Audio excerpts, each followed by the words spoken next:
They turn the ball over to Justin Verlander, which is usually a good thing, as he takes on a team for the 45th time in his career, the Chicago White Sox.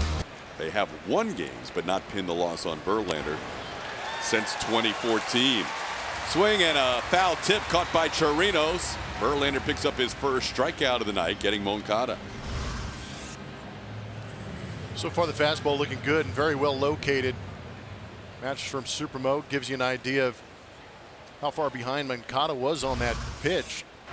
Heavy dose of fastballs to the big right-hand hitting first baseman. And he ends the at-bat with a slider for a swinging strike. Justin Verlander, a couple of strikeouts and a 1-2-3 first. But he's not able to lay off the same pitch the second time. Jimenez goes down, and that's the third strikeout for Verlander. Well, it goes to what you were talking about. He's testing the young man right now, and he went after him with the slider, and he went, wow, he didn't swing at that? So he said, I'm going to throw another one and see where he's really at. And I think he found him out right there with that good slider.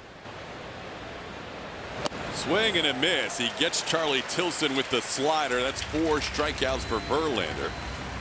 And out number 1 in the third. It's because he is one of the old school guys. Yep. He's not a normal pitcher here in the 2000 late teens and now heading to the 2020s. Yeah, he's really a guy that is using some of the modern day analytics and information to make his old school mentality that much better.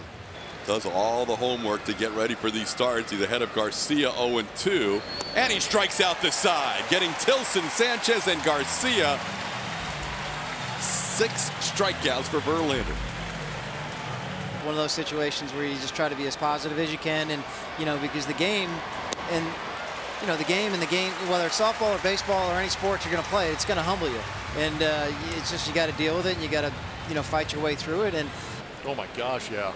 As you know. Do any of these guys come and seek you out for advice or any opinion about when you played? But we'll talk about it later. There you go. Verlander's dealing. 2 more strikeouts. Too quick. He's up to 8 strikeouts. Oh, doing his thing.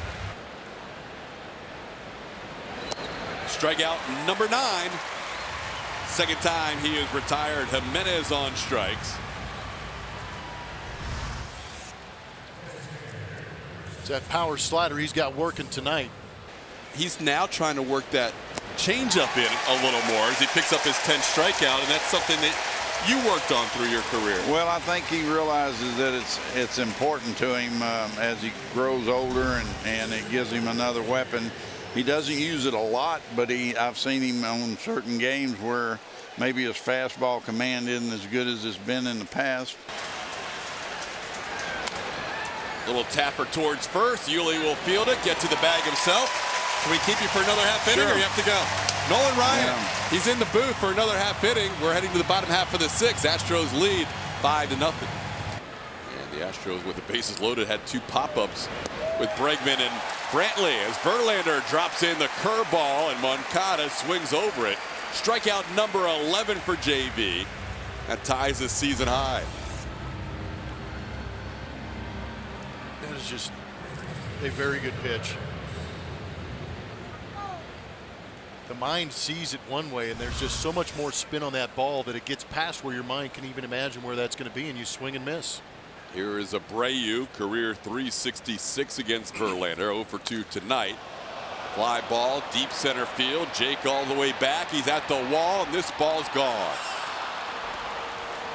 First hit allowed tonight by Justin Verlander is a solo home run, 1 out into the 7th inning. 6th career home run for Abreu against JV, and the fans are going to recognize what Verlander's done. That was the one guy in the lineup you really had to worry about when we started talking about some of the numbers that Justin Verlander was putting up. Middle down, and Verlander had an idea off the bat that this might get out.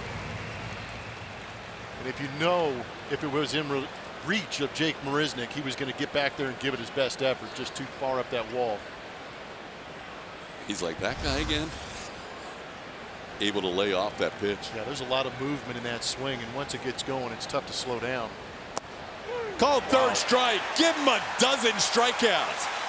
He's through 7 with a 1-hitter. And the Astros lead 5-1.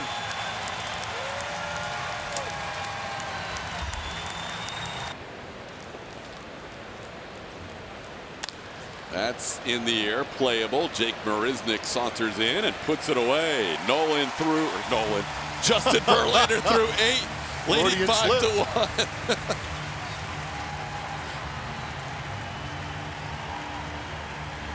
Been a part of a couple of these, been a part of a few witnessed, and there's always seems to be one play, and if there's one guy I know on this planet that could make that play in center field, it was Jake. So that was my thought. I thought if Jake catches this, it's over. I'm going to get it. Sure enough, it went over. But he had a great effort at it. But yeah, I thought I'm pretty confident that ball was going to be a home run unless a miracle happened. I think I only threw one changeup, so I don't know. I didn't get a swing and miss on that. I got a pop up. The slider was the pitch tonight.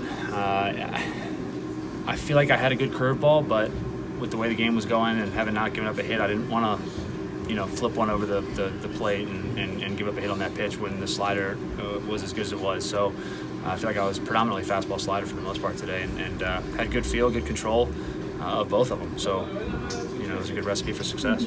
I feel like, when you're attacking the zone, you guys got to swing. That's the game. I think I'm around the zone enough, and even in 0-2, 1-2 counts, I still sometimes attack the zone on purpose and just try to keep guys on the defensive. So I think that warrants a little more guys to swing a little bit more. I want to stay on the offensive, not the defensive. Really, it's been my slider. I think the fastball control has been great, just replicating my delivery. But the slider's been excellent. Curveball's been really good. I keep trying to throw my changeup more and more, but it seems like less and less opportunities to use it when the other pitches are working the way they are. Like I said, only one tonight, but it's still back there in the back of my mind, and I want to use it. It just doesn't seem like the opportunity's presented itself.